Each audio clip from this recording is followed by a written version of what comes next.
Hi everybody, I'm Chrissie.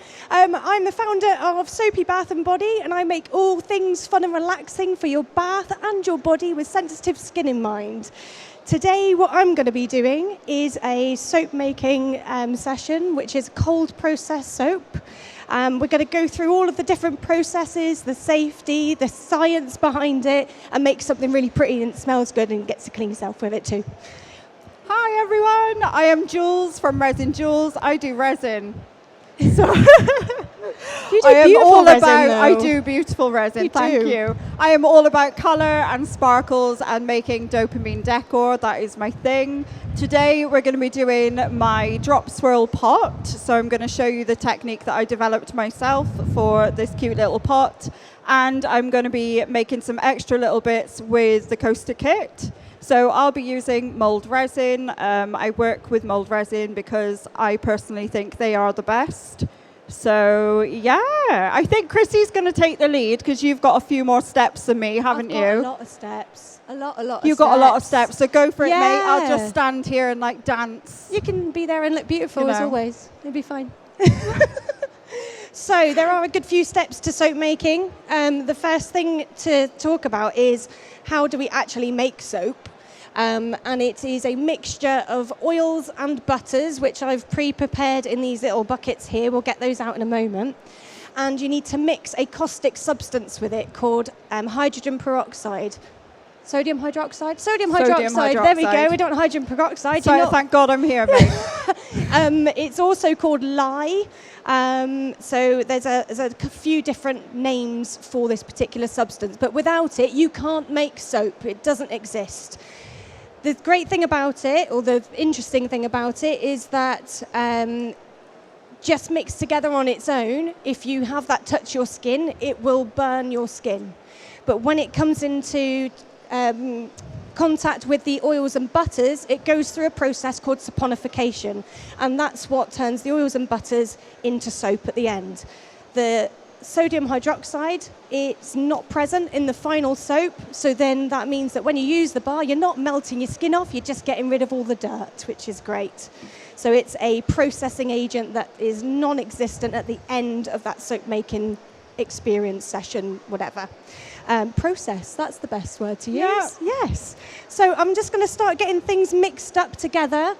It's very important when you are mixing caustic substances that you don't use aluminium.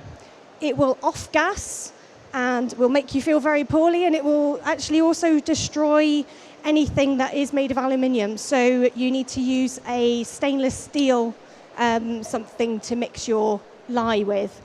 So first thing I'm going to do is just put my water in. It's all pre-measured for us today. Just into my stainless steel pot.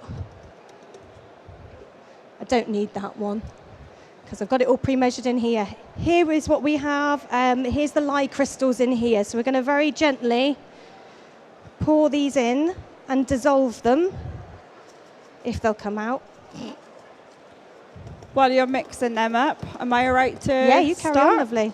So I'm going to be doing epoxy resin today. Epoxy resin that I'm using is this one, which is a 1-to-1 mix ratio, which just means that you're mixing exactly the same as part A as you are part B in either weight or volume. I'm going to be doing volume today, so just using a simple plastic measuring jug.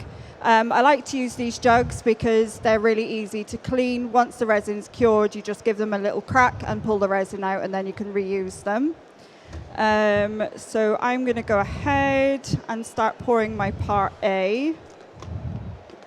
What are you doing, mate? While you're doing that, I'm just going to let you know what's going on with this lye here at the moment. So we've put the crystals into the water. It's now created an exothermic reaction, so it's heating up to a really high temperature. So that is the chemical reaction that happens when you introduce lye with any form of liquidy kind of substance, in this case water. This will heat up to around about 100 degrees, and then it will slowly cool itself back down again. Yeah, at this stage, it's very important to make sure that you are fully covered. So gloves, long sleeves, trousers, closed-toe shoes, all of that stuff. And naughty me, goggles as well. You want to protect your eyes from any splashes or anything at all, because you don't want to blind yourself if you get any splashes in your eyes. It's very important to protect yourself. How are you getting I'm on over there, mixing. mate? So You're I have mixing? poured 300 mils of my part A into here and 300 mils of my part B. One of the most important steps when you're making with epoxy resin is your mixing process. You want to mix very thoroughly. You want to mix for at least 3 minutes. As you go up in volume, you're going to increase a minute. So around 300 mils, you're doing 3 minutes. Around 500 mils, 4 minutes, and up to 1,400 mils, you're going to mix for 5 minutes. You don't want to over mix your resin because you're starting a chemical reaction. You've got the polymers in here and the hardening agent, and they are combining together, mixing together, which starts to generate heat, which is an exothermic reaction. If you mix too much, you're essentially whipping those chemicals up and the exothermic reaction goes off too quickly. So mixing is super important to get right. You also want to make sure that all of the part A and part B are well combined. So when you're mixing, you do it nice and slowly, and you make sure that you scrape down the sides and along the bottom of your jug as well. Unmixed resin tends to cure sticky, patchy, and not cure at all. So it is one of the most important steps. So I'm going to go ahead and mix for about 3 minutes. And what are you doing? Well, I was just thinking, isn't it interesting that you have an exothermic reaction and so do I? Yeah, we've been talking a lot about this lately, about the similarities between epoxy and cold processed soap making, haven't we? It's mad. Yeah. 2 completely different mediums, but they have very similar properties when it comes to the science side of things, which is, it fascinates me. I love it. Yeah. So whilst you're mixing then, I'm just going to empty out my buckets of my pre-prepared oils and butters. So my formulation includes, we've got coconut oil, we have palm oil, sustainably sourced, may I add. We have avocado butter, we've got cocoa butter, we have apricot kernel oil, castor oil, and I think that's it. That's what we've got in there, and it's a lovely blend.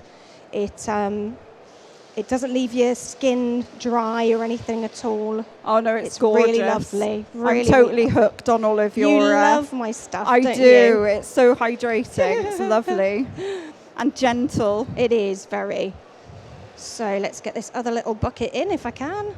So as I'm mixing, I'm looking at my resin and it changes. It starts off both clear, the part A and the part B, and then it starts to get quite streaky, and that's great because you know the two parts are combining. Then it gets a bit cloudy and a bit bubbly, and that's, again, just part of the process. We want to mix through that until it's nice and clear, making sure that we're scraping off the spatula and checking that as well to make sure that what's attached to your spatula and what's attached to your jug is well combined. The part that I didn't mention is that with epoxy, it needs to be in an ideal temperature and environment for it to cure. So you're going to want to pre-warm your part A, unless it's a really nice warm room that you're working in. I tend to just pop mine on a propagation mat or a heat mat for about 20 minutes before I use it. And it also needs to be in a room that's less than 50% humidity. Epoxy resin does not like water. You want to keep anything with water and moisture away from it because it tends to draw out the salts that are within the resin to the surface, and then that creates like a cloudy sort of murky finish, and that's the amine salts inside the resin. The temperature that your room needs to be is about 18 to 22 degrees Celsius. And then I think I said below 50% humidity. So that's the ideal temperature for mixing your resin, storing your resin, and letting it cure as well. Cool. I'm going to do the loud next things. That's really fascinating. I love that. Oh. You don't need an ambient temperature when you make soap. You just want to make soap. Well, you do. Remember you're live on TikTok? Yeah. On that boiling day? Yeah, and it was a really hot day. That was the naughty fragrance oil, though. It was, but it was also very warm. It was very warm. Yeah. So does it affect it if it's boiling? Well, If or you is have that more your really bath hot bombs? oils, really hot oils and really hot lye, Yeah. then yes, it can cause a volcano-y Yeah. kind of reaction. It kind of didn't do that. It just went through gel phase. Did it? Yeah. Well, I it don't know, started do to I? I don't make It started soap. to hot process itself and cook itself and turn itself into soap straight It away. did. It looked like cake instead I've of actually drop got swirl. it here with me today as well, just to show you the difference between a really good behaving fragrance and a really naughty fragrance. So we'll get to cut that open in a little bit to see if actually we managed to save any swirls or anything on the inside, but I'm not holding out hope, to be honest. But It it's still still a great works. bar of soap. Yeah. It will still get you clean. And smells That's lovely the important too. thing. It does. I just know not to use that one ever again. Right, what I'm going to be doing now is just straining my lye water. So you might be able to see here, we've got some little white speckles on the top of the water. That's called lye lint.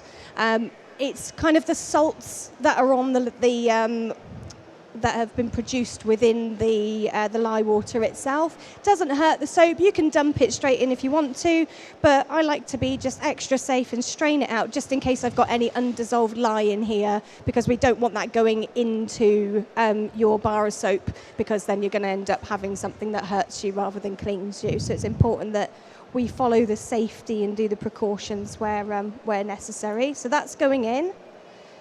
And then I'm going to add in my fragrance, which is a nice essential oil blend, this one. I know this one behaves well because I then made another soap, which I have here today to cut with you, and it behaved beautifully, and we made it immediately after the naughty soap.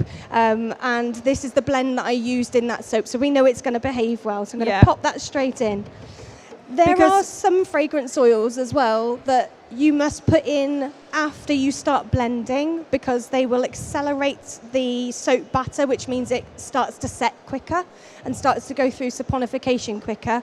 But as you kind of grow as a soap maker, you'll know which ones that you can use at which points. But this blend, which is citrus, that's really good at keeping your batter nice and fluid. Florals and sweet scents are the ones that tend to be a little bit naughty, so we want to kind of avoid those, or just deal with it as the soap gods like to just give it to us, as what we did live on TikTok the other night. You did great. You did great. Dear. I was panicking. You were fine. Yes. So what I'm doing now is I'm splitting my batch. I'm doing that for a couple of reasons. So when you've got a large mass of resin in a container, that exothermic process can snowball.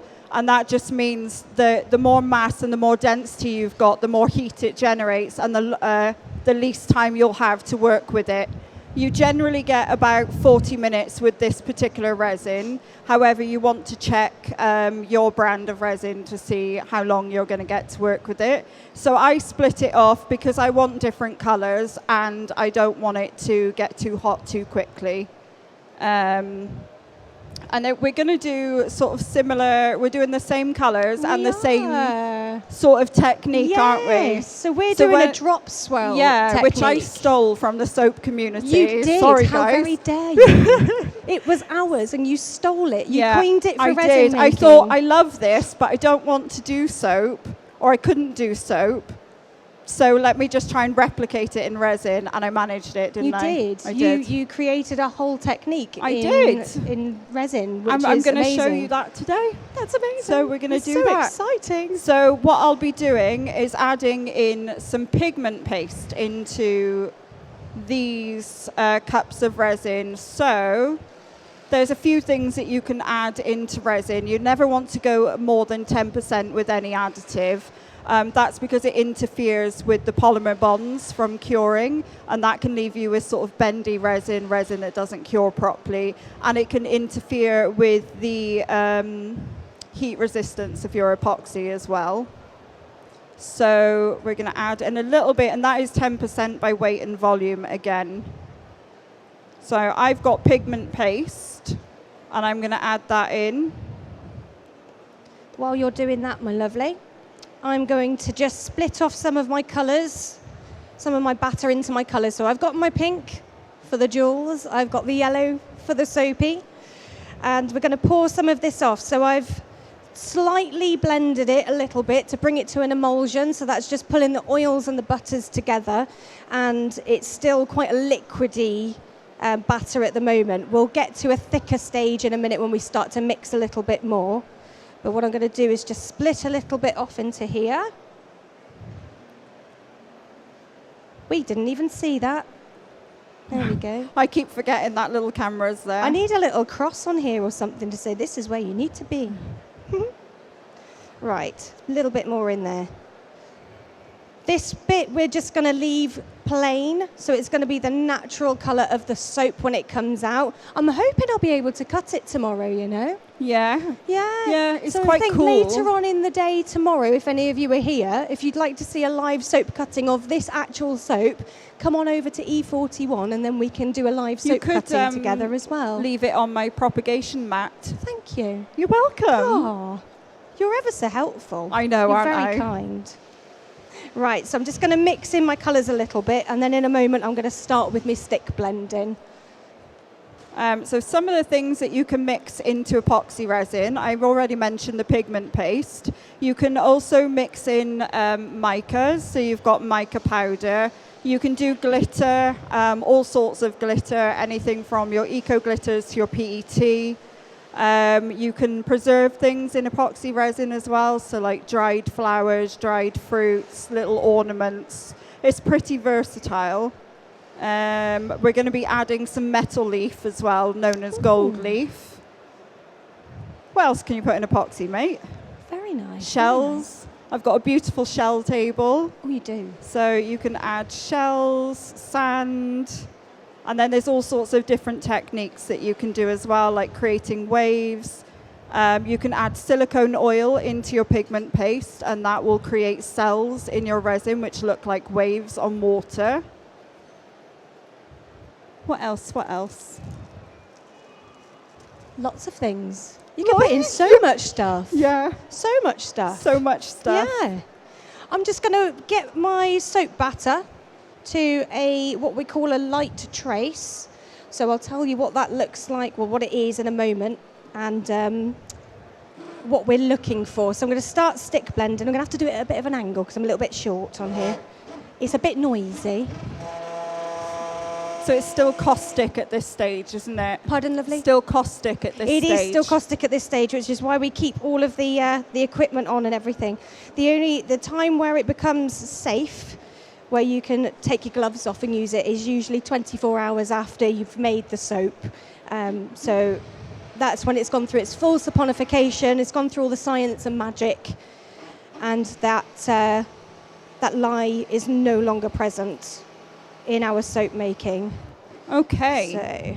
So I've mixed up my accent colours, the yellow for the SoPea and the pink for the Jules. Yay! Because we're doing matchy-matchy twinny. We are. And then I've got some base left over, and all I'm going to put in here is some of my own brand resin twinkle tints, which is a very, very fine glitter that suspends even in deep pore resin. And then I'm going to add some of the gold metal leaf as well. So I'm just going to sprinkle those in, just remembering that you're never going to go over that 10% mark. So I've just brought the batter to a light trace. Now, what that means is when we pick up the soap batter and we trail it back into the soap oils, you can slightly see where that's landing. So that is now at a light trace. That will continue on thickening the longer that we leave it, but the more you stick blend, the thicker that batter is going to get, the thicker the batter's going to get, and the more difficult it will be to work with. So if you've got a nice fluid batter like this, we could do these lovely gorgeous swirls. If you want a thick batter, that's really good for just doing like a one colour pour. And then, so anything intricate, you can get to a nice thick state. And it looks a little bit like thick custard when you get to a nice thick trace. Sometimes you'll get soap on a stick like I did on our live TikTok. Yeah. And that was fun. I'm adding gold leaf. Gold leaf is stressful. Just don't start with the gold leaf. Don't actually. It likes to go everywhere. Love the gold leaf, it's beautiful. I do love the look of it, but you've got to be really pedantic about how you put it in. If you put gold leaf in, sorry, pull this away a bit. if you put gold leaf in clumps, it stays in clumps and it traps bits of oxygen in it as well. And that will release as your resin's curing and goes from sort of thick to warm and thin back to thick again. When it's in that warm and thin phase, it will release those bubbles into your resin, then set into your resin. So it's really important to pull those clumps apart. When you are mixing in gold leaf as well, it's important not to whip the resin at all because it'll break them down into sort of brown, crumbly, biscuit-looking crumbs. So when you're adding gold leaf, it's a technique in itself, and you've got to just sort of poke it underneath the resin and wiggle side to side. And that is how you add gold leaf. Less is definitely more when mixing this in.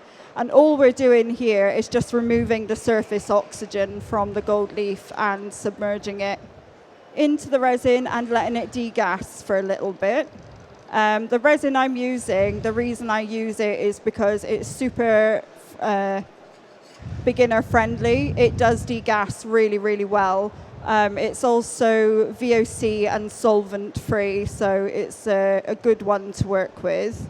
I didn't mention before, but you do need to make sure that you cover your skin and wear nitrile gloves when you're working with epoxy resin, and that is because it can be a skin irritant. If you've got any cuts or anything, just wait till they're completely healed before you do any epoxy resin making. So I'm going to be ready to pour into Mouldd soon. I'm ready to pour as well. Are you? I am. Should we pour at the same time? Yeah, let's do it. This is great. All right, this is my great, gosh. isn't it? Did you know you can't use gold leaf with soap?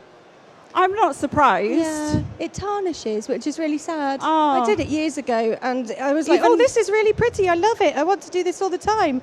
And then bought all of the gold leaf to put in soap and on soap. Can you do? And then it turned all minging. Can you do? Have you seen those mica flakes? Flaked mica. It's like pressed and crushed. No, but you're going to have to show me. I will. Yes. Because it's kind of like gold leaf. Yeah. Sorry, everyone. We're just shopping. This is what we do. Yeah, this is what we do. We Love distract it. each other all day, don't we? We do. Right, what I'm going to very quickly do is just make this more manageable to pour. So I'm just going to pour this into my jug. I'm So just it's going to slightly thickened, as you can see. But it's still at a really lovely, manageable consistency that we'll be able to pour it It's kind of like a beautifully. thinner custard, isn't it? It does look like thin custard. Like the cheap Tesco stuff, the own brand.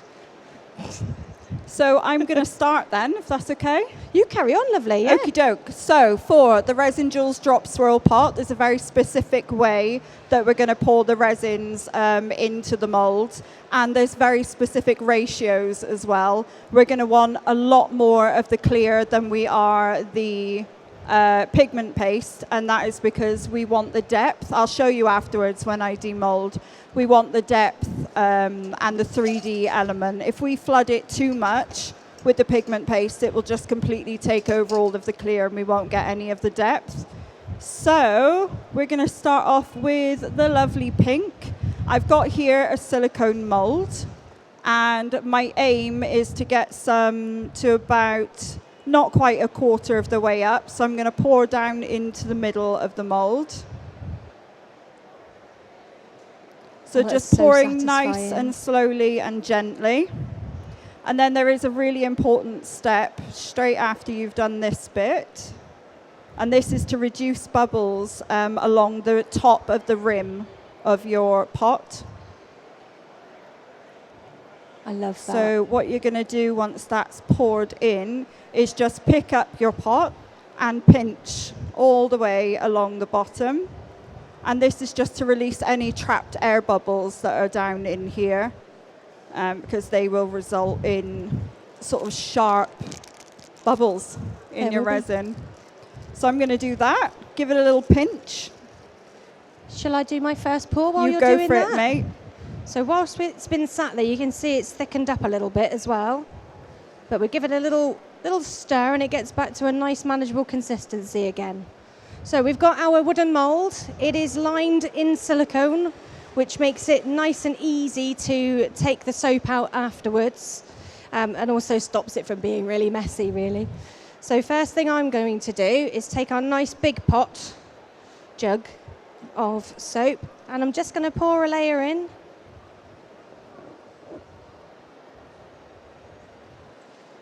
About that, that'll do for a moment. And then you've got colour. I feel like I need to do colour straight away. So this creates the drop in your drop swirl, doesn't so it? dropping it from a height will make the soap batter drop lower into the mould. The closer you get, the higher up in the mould it will sit. So I'm going to go about here. And if I go low, we might get a little bit on top. There you go. And then I'm going to do a little bit of yellow, stirring in between each one just to break the bonds up a little bit, make it a little bit looser.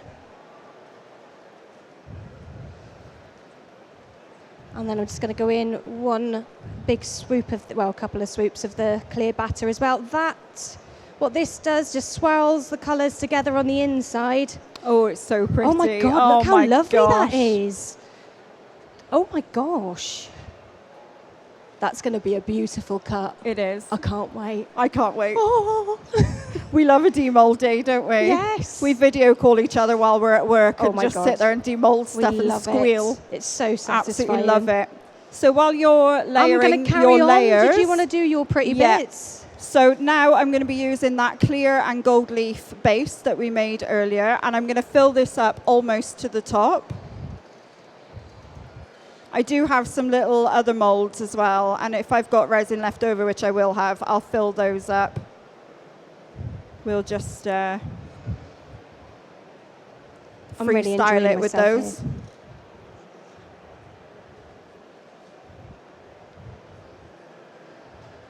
Oh, that swirl. Oh, look. Oh, it's so pretty. As you can see, that is quite a considerable amount more clear.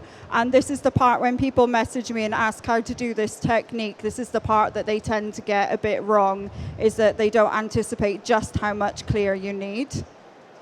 So we're almost to the top, and then we're going to put in our second accent color until it is very, very nearly to the top. Oh, look There we at that go. yellow. So because of the pigment in this epoxy resin is quite heavy, usually it's got a titanium dioxide ingredient in it. It tends to drop down in the resin further than a clear would anyway, but the technique I like to do is getting a lollipop stick and just helping that color to drop down and swirl in.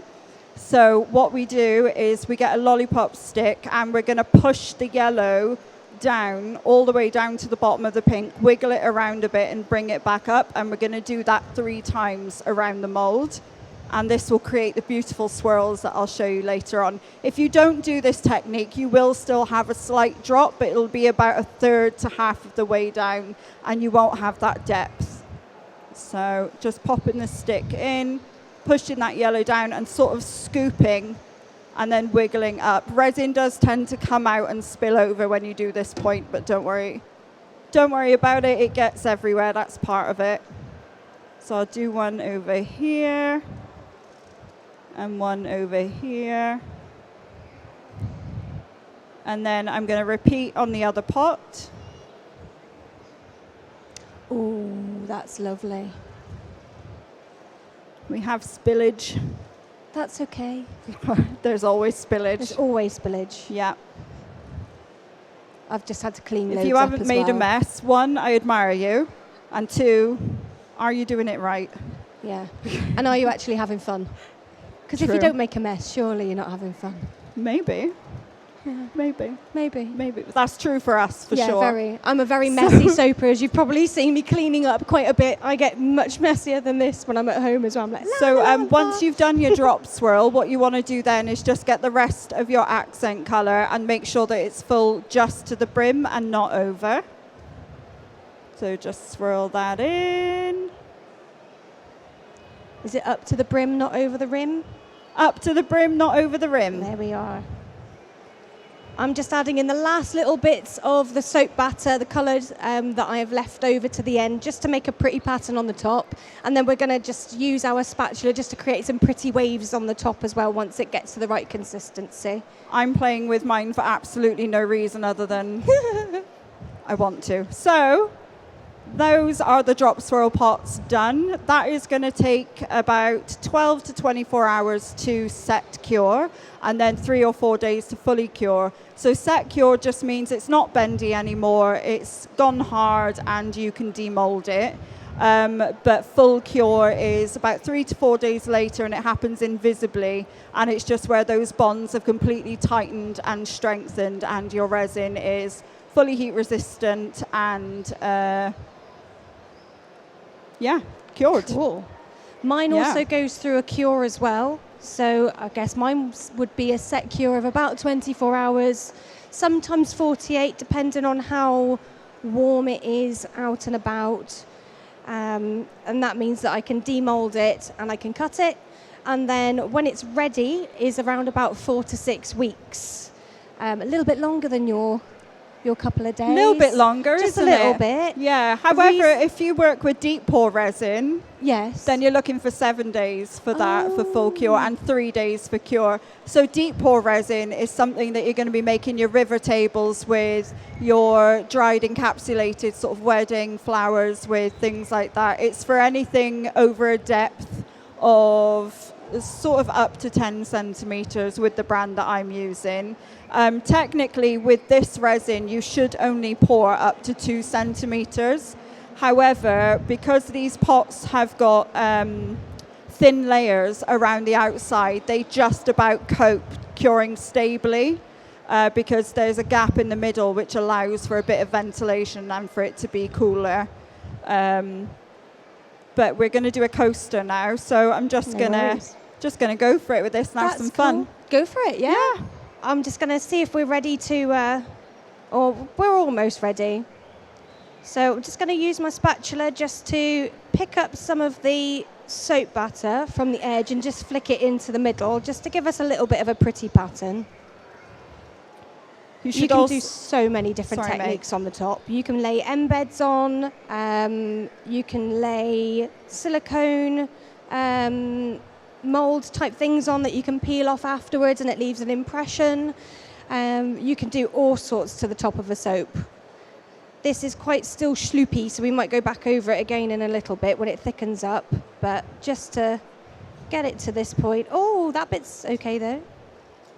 So all I'm doing, because this mould has a little lip in there that tends to trap air bubbles, so I'm just going in with a lollipop stick and scooping those out so that we don't have dents in our final mould.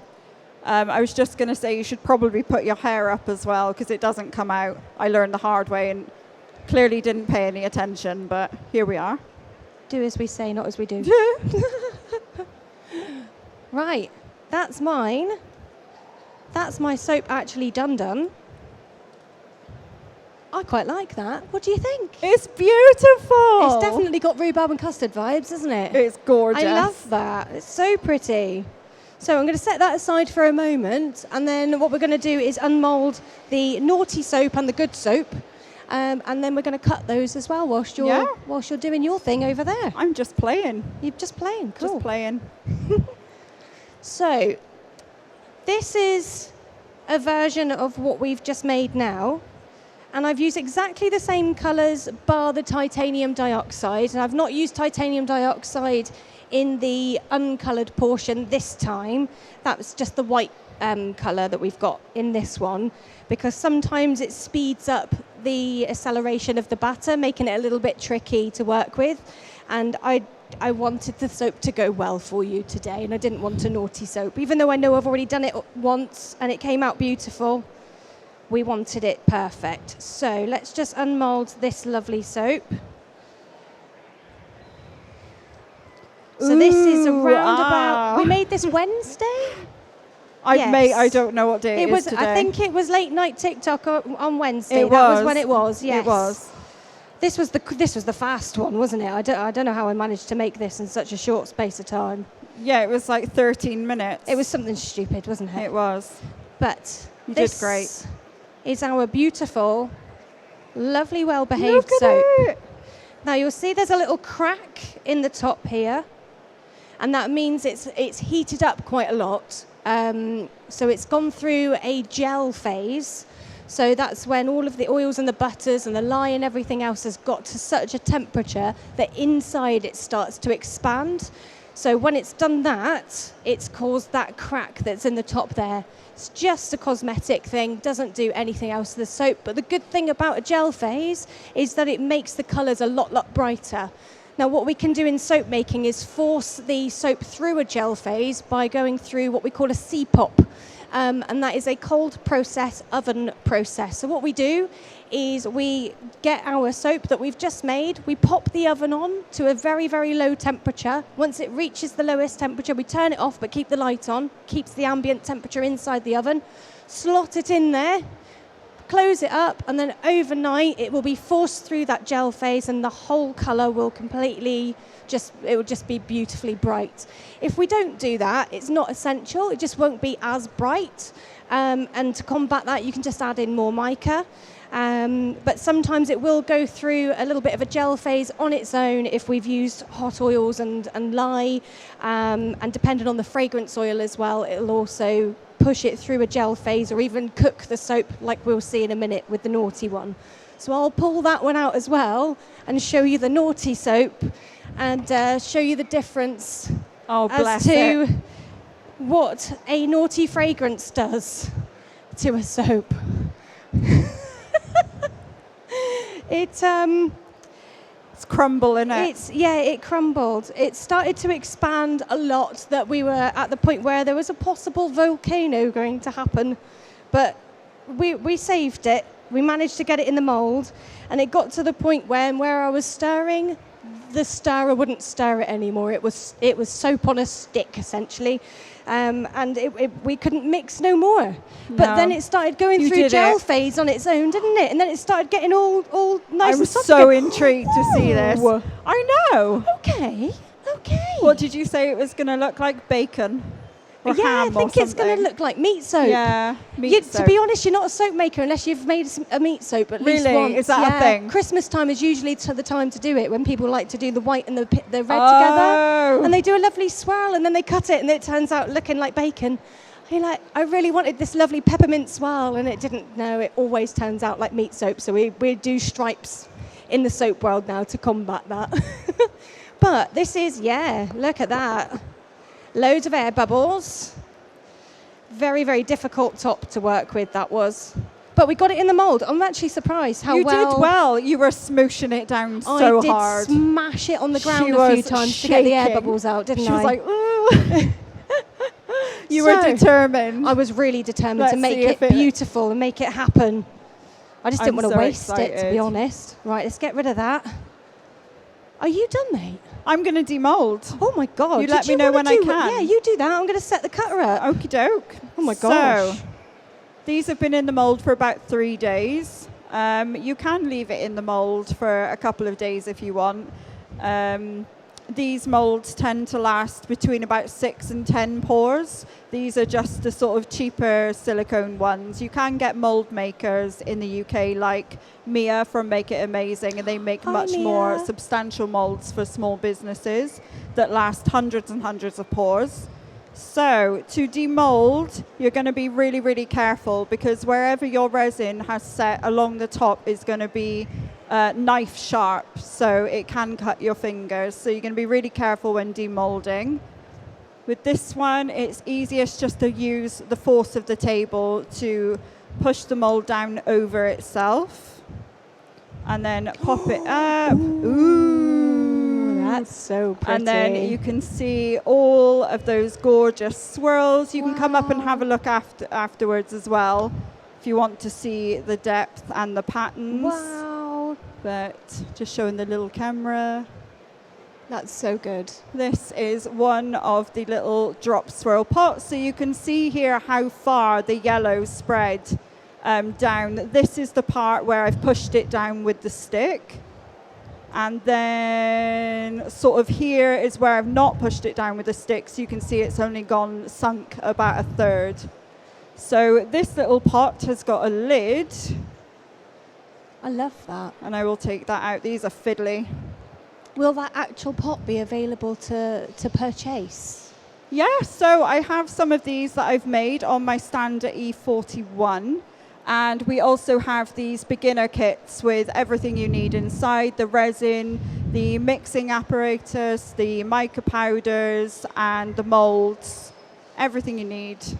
And you can go look grab at one that. of them today. So this one is a scent diffuser. So just pop a little lid on top. Oh, that's so pretty. And then some sticks in the middle. You go ahead and cut while I demold the rest. I like that. That's really nice. Thank you. That's cool. Looks love like it. your hair. It does look like my hair. It matches. It's like we planned it. Yeah. Yeah.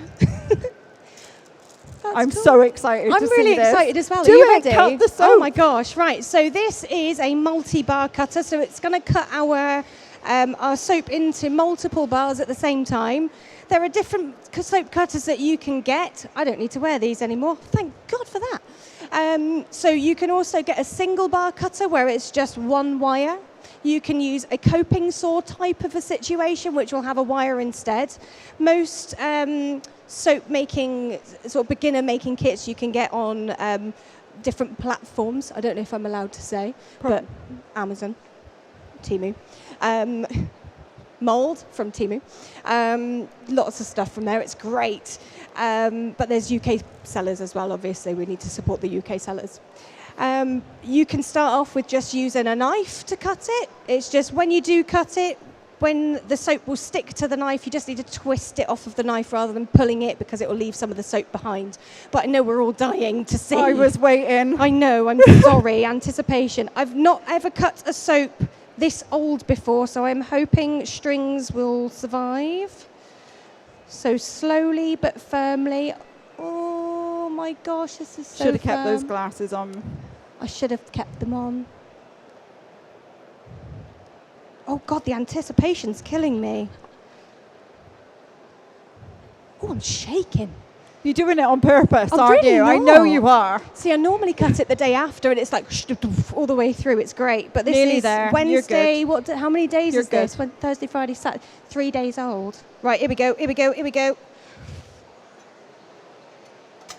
Oh God, we didn't break a string. Thank you very much. Right, we're going to do a little reveal out of the middle. Let's have a look. Wow. Are we ready? Ooh, that's so pretty. Look at that. There we go. So every single bar is going to be completely different. So So cute. We'll just do a couple. Oh, I'm I going to demold love my these next. so much. Oh, look, there's like a little clown in that one. That's scary. I don't like clowns. Let me see. It looks like a clown. Where are you seeing a clown? The oh, I nose and see the it. skin. Oh, I See don't like it. So you cannot unsee that now. Yeah. That's petrifying. Anybody for a clown soap? I don't want to keep that one. That's scary. Moving on. Cursed. Oh, the next one. That is a drop swirl. Look at that. Oh, now beautiful. that is a drop swirl. That is absolutely stunning. I love that. You can see why we FaceTime each other to do this, can't you? Yeah. Oh, that's a little bit of a happier clown. I don't mind that one. That one's smiley. That's cool. And then on the ends, usually you get the big blobby bits. So what I tend to do with these ones, see, that's a nice one. What I tend to do with these ones is chop these ones up and then put them into my multi-soap bags. So you get lots of little different ends of soaps. So you get to try lots of different things. So I've got actually a few of them on the stand at the moment as well. But I'm just going to get this last one done. And then we'll go on to the naughty soap and hopefully that will behave.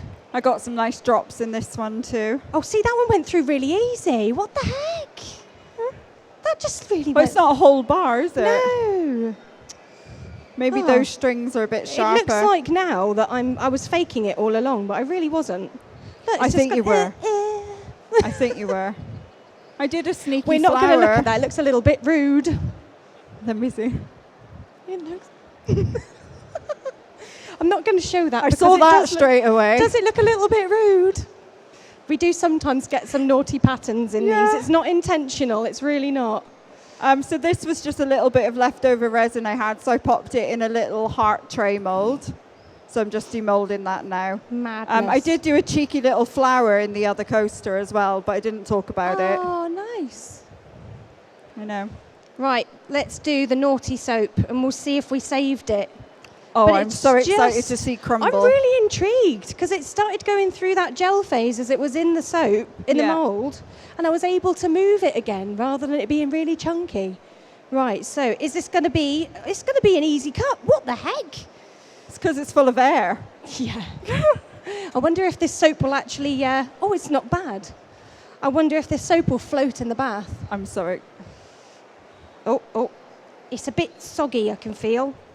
Wow, okay. We can't, it's interesting. It's interesting. So I'm trying to find some positive words. It looks like a ham and mustard sandwich. It's got barbecue vibes. Yeah, it's got barbecue vibes. Yeah.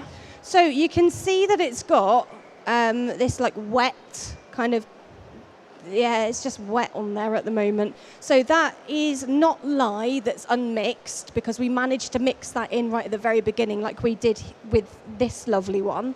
But what this is potentially glycerin that's been created. Now, glycerin is a byproduct of the soap making process. Most big manufacturers, this is an interesting fact, I should have started off with that.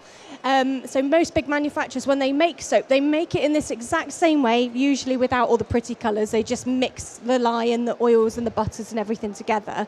But what they do is they then extract the glycerin, sell the glycerin off because it's actually profitable for them to do that than it is to sell a bar of soap. So they'll make more money off of the glycerin byproduct than they will do the bar of soap itself.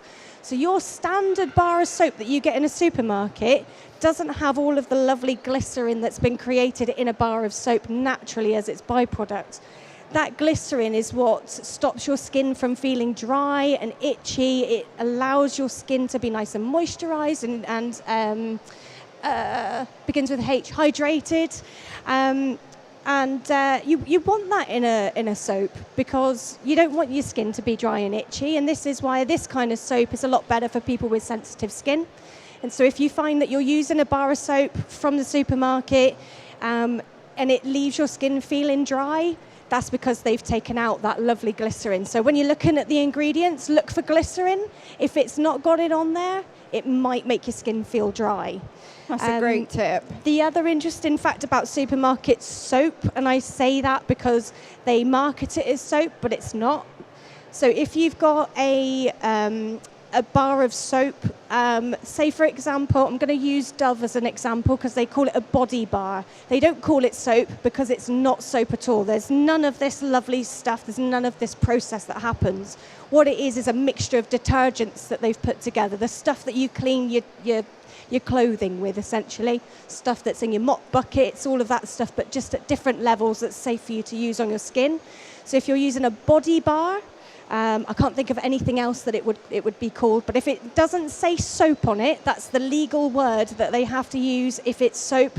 If it doesn't have that on there, it is not soap at all. It is a detergent. So if you've got sensitive skin, I'd say steer clear from those and then look for that glycerin in the labels or go to a small handmade maker because we don't have the capability of extracting that lovely glycerin from the soap.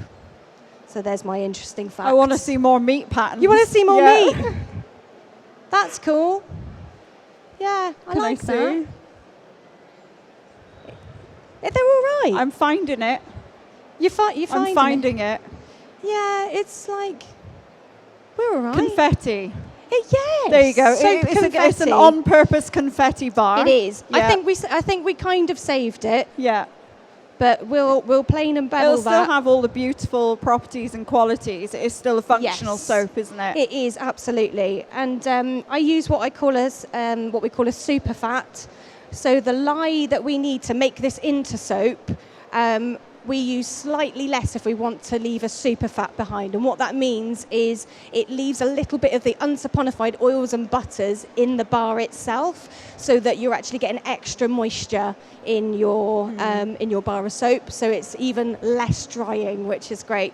Most makers will normally do about 5%. I like to do 7 because I like everything a little bit more moisturising. You can tell. Yeah, it's really nice, isn't it? It's really if lovely. I do say so myself. I'm totally addicted. Yeah, it's wonderful. I'm going to cut the last one and then I'm done with all of that. So the only thing to mention with epoxy resin is you're going to need to finish your resin because of those sharp edges that are under here and then under here. I personally use my Dremel with a felt tip attached just to take off the sharp pieces. It is important to note that even with 12, 24-hour or 6-week-old cured resin, it doesn't matter. You will always need to wear a particulate respirator when you're sanding and work in a well-ventilated environment as well. That is because you don't want to be breathing in plastic dust. So when you are sanding, make sure that you've got a respirator on.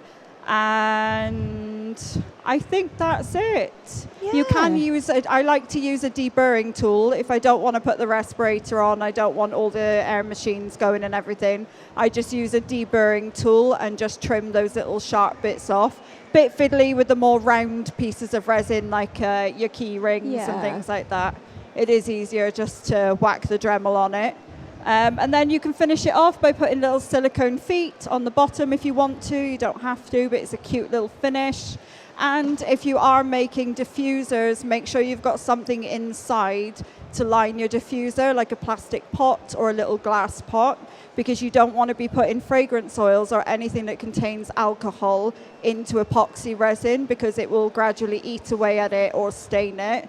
And keep your resin out of strong sunlight, because although it's got UV stabilizers and inhibitors built into it, it does gradually over many, many, many years yellow, but that yellowing process will be accelerated if it's left in strong sunlight. Keep it out of extreme temperatures, not too hot, not too cold. If you've left your coaster in the window and it's gone a bit bendy, just put it somewhere cooler and lay it flat, and it will reharden again. And I think that is it. I think that's it, isn't it? I think that's it. We did it. We only did it, didn't we? High five me. High five. Yay. Have you got soap on that glove? That's on my hand. Guys, let's have a big round of applause for Thank you. Chrissie and Jules. Thanks, everyone.